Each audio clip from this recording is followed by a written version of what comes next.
Drop our number 12. Irish whiskey.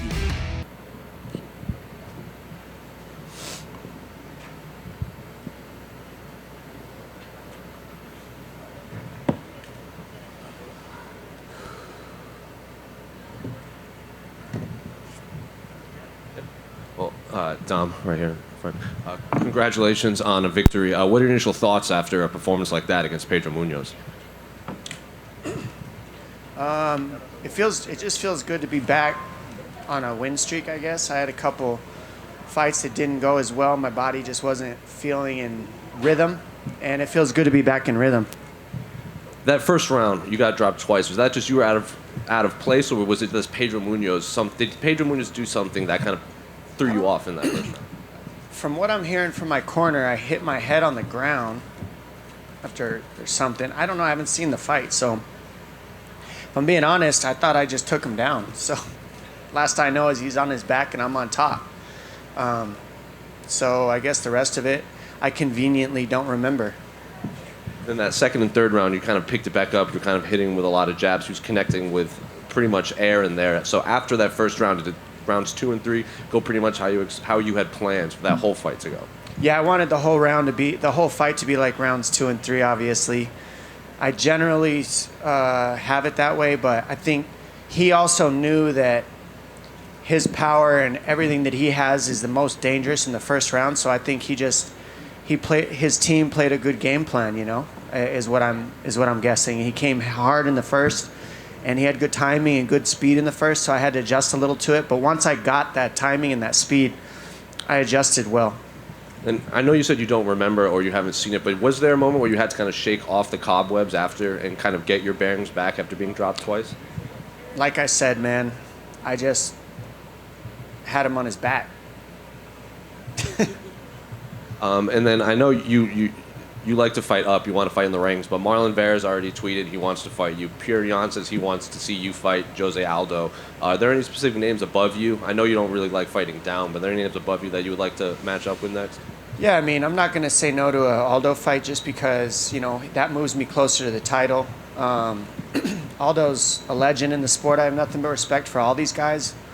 So I'm trying to go, I'm going up towards the title, and the champ's saying that too, and I'm not going to say no to anything. What I'm going to do is be present instead of in the future where there's absolutely no peace, and I would encourage everybody here to do the same.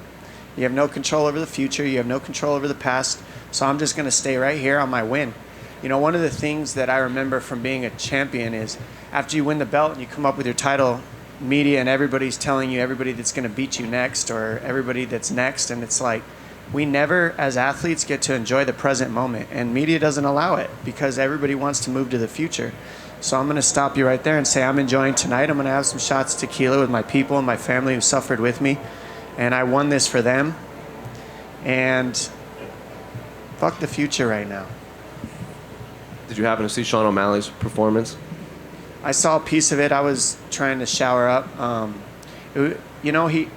He's somebody that we need in the sport. He's bringing eyes. He's, Shelby, Dana said it himself, like, they're doing what they can with him to build him. I have respect for him for what he brings to the table, for the fan base he brings to the table. So kudos to him. He faced somebody that he knocked out. He's knocked out his last couple opponents. He follows through with what he's supposed to do.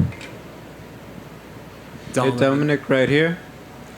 Dominick, I've kind of replayed Wednesday quite a few times. When I asked you that question, my big one, did you actually mute Daniel Cormier's commentary, or were you just taking a jab at him and it got blown out of proportion in the last 72 hours? So I didn't eat or drink when you guys asked me questions for like 3 days. We're all dieting, so we all do the best we can, except for Cormier. He never diets. But the truth is, like, I love Daniel Cormier. He is my brother. I work with him. I work alongside him. We are a team. He says I'm dry. I say I add a lot of seasoning, but I need him in order to be successful in that job. You can't just have a one-person booth. I need him. I need Joe Rogan. I need Michael Bisping. I need Felder. I need all of them. So if you make a headline, make sure you say Dominick Cruz needs the whole team. Fair enough. I want to ask just a bit of symmetry. People talked about, a couple years ago, your fight with Cody. Recently this year, we see Joseph Benavidez retire. I'm sure you've seen the result. It did not go Cody's way tonight. And yet Dominick Cruz is still here, still going, still fighting top opponents. I mean, what's the secret? I mean, so some fighters, as you know, those injuries, they don't really come back and get to enjoy this kind of success. That's a great question. I think if I'm going to, none of us know what's going to happen before these fights. None of us. Well, you can say whatever you want, but none of us know. So you just put in the work. I put in the rounds. I put in the work, and I showed up, and I'm able to execute. It hasn't always gone my way. I've got 3 losses, so I learn a lot from my losses, and I make adjustments. I think even my media, I'm speaking differently. I have a different view on this whole thing, this whole game after winning the title, losing the title, winning the title, losing the title. And then now they got me, down number 9 and just working my way back up the rankings. Like it's a humbling experience. Let go of the ego, be a team with everybody. I need the whole division to be who I am. I look at and now as an analyst as well, I look at everybody as like teammates. It's different. I used to just see it as I'm going to kill every one of you. And now I see it as I need all of you to do anything. It's just a different frame of mind for me. And I think I've had to rebuild that through the injuries, rebuild my mindset through the injuries that I've had, and rebuild my mindset through the losses that I've had, and learn along the way. But I don't know why other people haven't been successful. I haven't been part of their camps, but I know that Cody is a champion, obviously, in his heart and mind. I think he'll get back on track. He's still very young. Cutting down to 25 is, I don't even know how that's possible for him, but he made it work, and he said it was easy. So I think he'll be fine. Just give the guy some time and let him find his bearings with his team or whatever he needs to find. I got nothing but faith in the guy. And as for Joseph Benavidez, he's a legend too. I love that guy. Like I said, I wouldn't be where I'm at without him. I had 8-round wars with that guy, and I have a cut on the bridge of my nose from him that I'll never forget. Things like that, they become a piece of your life forever. If I'm late to the party with this, I apologize, but is there a particular reason why you like standing up during these things as opposed to everyone who likes to sit down? I couldn't tell you why everybody sits down, but they should stand up because we're all standing up. We're all on our feet at the end of this thing. It's about self-respect and representation for me, and my foot hurts, and it's almost like, who cares? It's a me thing for my own mind, for my own spirit, whatever. I don't know. It's just me. The chair bothers me. It's like going out on crutches or going out in a wheelchair, even though your foot's broken or something hurts. I don't know. If I don't have to, I won't. Congrats, Dom. Thanks. Dom, right here. Congrats, man. So this year, now that it's over for you, 2 fights in this year, 2 wins. It's the first time in 5 years that you've been able to get multiple fights in a year. And I wonder for you, what's that experience been like? Has it been helpful for you? I mean, you look back on it. Are you happy to be able to now rack these up?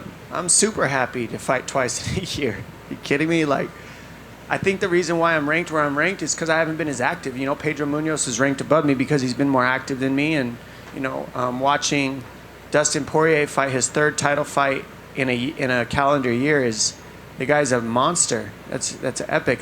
There's a handful of MMA mixed martial arts champions who have fought 3 title fights in 1 calendar year. I have been one of them, but there's not a lot of us. Usman's another. There's more. But anybody who does that, I'm going to tell you right now, savages, because your body takes a beating in these camps, and they're all 5-round fights. So to be able to come in here and do two fights in a year, and then don't forget I'm working too. I'm working a full-time job while I compete at the highest level, and I'm also working a full-time job at the highest level. You know how hard it is to talk for 8 hours next to Daniel Cormier and Bisping and not say something stupid? It's hard. So you got to be sharp. You got to be present. There's a lot I'm trying to do here for the sport. I love this sport. I love the athletes in this sport. I want to represent them the best I can. I do it for them. I do it for my people. And I just feel grateful and blessed to be in the position to be able to have all this. I mean, I had a friend of mine that say, man, it's so cool. You get to do martial arts for a living. That's it. My friend Jimmy Harbison. And I'm like, you're right. That's pretty, I mean, wow. I'm running around shadow boxing in the parking lot, stretching on an electric box, getting ready for a fight. And that's my job. What a trip. And only other thing from me, if I'm not mistaken, this is now year 17 for you for this career. Can you hold it a little closer? I can't hear you. I got you. If I'm not mistaken, this is now year 17 for you in your career. 17 times you've walked to the cage in a non-title fight, and you've won all 17 of them. I just wonder for you, what is that record, 17-0 non-title fights? What does that mean to you? I mean, I haven't really been keeping track of the stats because it's not done. I'm working on celebrating my my present moment and my victories more. It takes practice. You know, a lot of us get our results and we just pass right by it like it's nothing. So that's part of why I'm trying to stay present and not move to the future like I've been saying. It's nothing personal. It's just, it takes practice. It's not easy because I like to keep going. I like to create results. To get to be at that to break records the way I'm doing, to keep doing what I'm doing. Like I said, I'm very grateful. I feel like there's a lot of luck mixed into it, but we make our own luck. You know, when people say good luck, I say luck is for losers. But at the same time, I'll take it because, you know, you need everything you can get in this sport. Look at these savages in my division. Look at everybody in this thing. Best in the world. These guys are the freakish athletes with a lot of humility. You can talk to any one of us. You try to talk to somebody who plays a game like football or basketball, you can't even look at them, or baseball. They won't even look at you half the time. I've done it. I've been there. So I just love these people. I love the sport. And I'm glad that I can be here and do what you said. I didn't know that. So thanks. Congrats, man. Hey, Dominick, congrats on the victory. Just got a question for you. At the post-fight, you made a little bit of a jab at Keith Peterson, congratulating referee Mark Goddard. Question for you is, in that first round, did any kind of flashback go back to the fight with Henry Cejudo? Do you have any kind of doubts or trepidations that they would stop the fight? And what was going through your mind? Well, no, I had a conversation with Keith Peterson in the back before that fight. Hey, I'm willing to die in there. Do not stop this early. And when you stop a fight with 1 second left on the clock, and I'm working my way up, I just made sure and talked to Goddard about that and said the same thing. He was looking me in the eyes the whole time. And you know what? I wasn't taking a stab at Keith Peterson. I was giving kudos to Goddard. Do you see how that happens with media? Like, that's always how it happens. It's like, who said I took a stab at Keith Peterson? You did. I didn't. So I'm not mad at you, but I'm saying that's how things get twisted up in this world. I was giving kudos to somebody, and it got twisted into me stabbing at Keith Peterson. That's not true. Me and Keith Peterson spoke one-on-one, eye to eye. And I took responsibility for putting myself in that position. He took responsibility for where his position is in that place. And you know what? Keith Peterson has shown up and done a great job in his fights. I've seen an adjustment. He's let some people go. I mean, I don't know if you've watched his last few fights, but he's let some people go that I was like, yes, please, I wish you would have done that for me. And we're all adjusting in this thing. We're none of us are perfect. I understand that. It pisses me off that happened, because, you know, Cejudo retired and I can't smash his face in on a rematch. But if the little dork decides to come back, I'm here. Dominick, you just mentioned your foot a little bit earlier. How's just like your plantar fasciitis these days? I mean, you didn't have the tape on. Pedro did. They were mentioning it. But just how are the feet these days? Well, I had to put some insoles in my feet. And anybody who's got plantar fasciitis tendonitis, it takes time. But if you get some expensive insoles, it really makes a difference. You know, $350 insoles, I put them in every pair of shoes I wear, and over time your feet heal. My feet are completely healed. I mean, I kicked a knee tonight, so my knee's a little sore. But, my foot's a little sore from kicking the knee. But that's normal. I mean, you can kick elbows and your foot's going to be sore. You can kick a head and break nothing's broken. It's just swollen and sore. So the feet are money. Feet feel good. Oh, that's good to hear. And were you surprised by his takedown defense in this fight, Pedro? I think with him, I wasn't surprised. He knew what I was going to be trying to mix it up. With that, it's not always about completing the takedown. If you think about it, the takedown attempts set up my striking. And so that allowed me to outstrike him in the end. And it got him kind of freezing a lot, I feel like. So I've said this in commentary, you know, you don't always have to finish these shots. You just got to keep keep staying active, keep staying on them, and then that pulls the hips back, which opens up uppercuts, hooks, things of that sort. If you don't respect my takedown and pull your hips back, then I'm going to take you down. But if you pull them back, now you've opened up striking. So it's a balance play, and that's what mixed martial arts is. And that's why I've always had weird angles and weird footwork and all this stuff, because we're not fighting like any other sport in the world. If I stay stationary, takedowns are there. If I don't hit angles, kicks are there, knees are there, all this different stuff. So for me, it's just important of being constant everything, constant guessing, constant feints, constant knees, constant kicks, angles, takedowns, boxing, jump knee, everything. It's important to be that, I think. So with that in mind, were you maybe more surprised that he didn't let you take him down? Because he's a great grappler, great submission artist. Yeah, no, I mean, Pedro Munoz is an OG. Like, I'm not surprised that he didn't let me take him down. It's a pride thing. The dude's got pride. Nobody wants to be put on their butt. It takes a man to hold another man on his back, is what my wrestling coach said in junior high. And, if you watch judo, if you watch jiu-jitsu, anything, I mean, some people are nasty guard players. Pedro Munoz he's got a guard, but he's more of a top jiu-jitsu player, so he doesn't want to be on his back. He did a good job defending the takedowns. Kudos to him, but I'd expected nothing less. The guy's a beast. I mean, people should be talking more about his legacy, I believe, but what do I know? And did you notice a difference, going from the Apex to, back to a normal show? Yeah, definitely. Completely different. The fans make this, is the best thing I can say. The fans make this sport. It feels so different with fans. Like, it's a completely different sport with fans. Completely different. In the Apex, don't get me wrong, it's great that, think about this, the UFC has kept us working through the entire pandemic. Kudos to Dana White, kudos to UFC, IMG, WME, Hunter, Sean Shelby. Listen, they're not forcing things on us, if you know what I'm saying. We're all free to do what we need to do so we can keep working. We have all stayed employed through this entire thing. The UFC has gone up almost 50% in viewing. It is the fastest growing sport in the world. They're doing their job. They're not forcing anything on us. They pay us. Like, you want to talk about pay from us? We're all making money. Well, half the nurses in the world are being laid off. It's tragic. Thank you, UFC. I will always have your back for this time. I will always remember what you've done for me and the rest of these fighters. It's pretty incredible if you really break it down and think about it. And last one for me, Dom. I'm not looking too likely that we'll see any of these matchups, but if you could get one back, would you prefer Cody or Cejudo?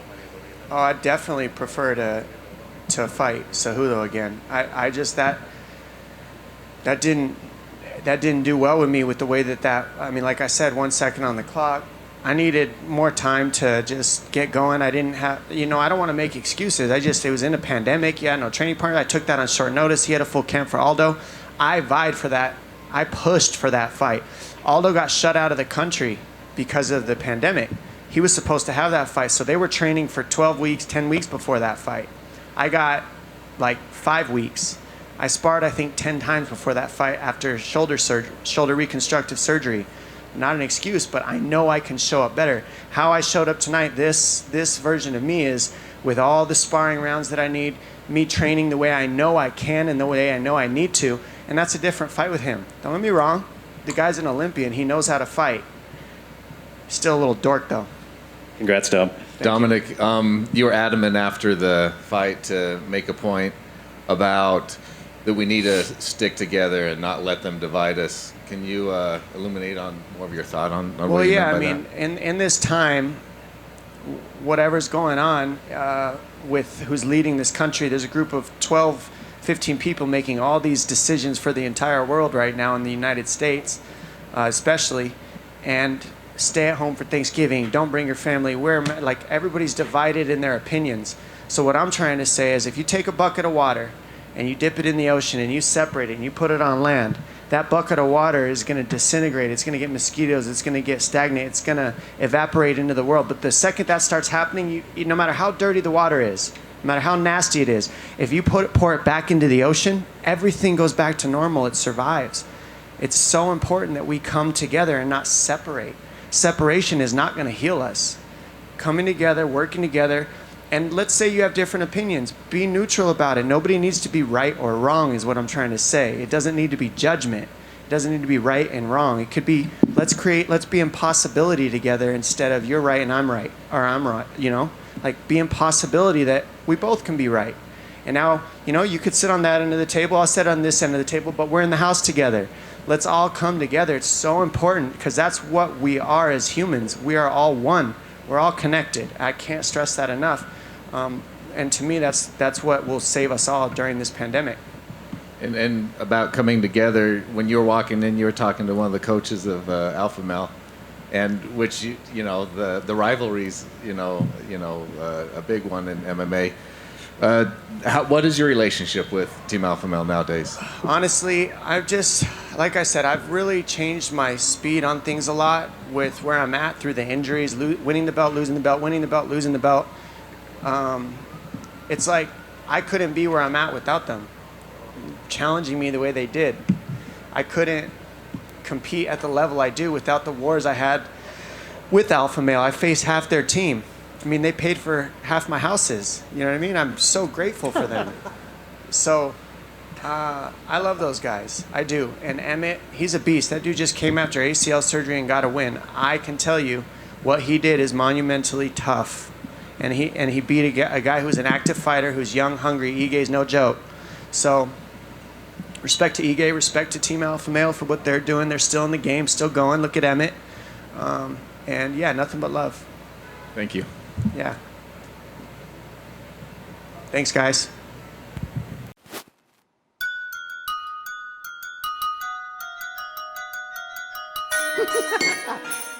When you're this gifted, you can always give a proper gift. Rich and smooth, proper number 12, Irish whiskey.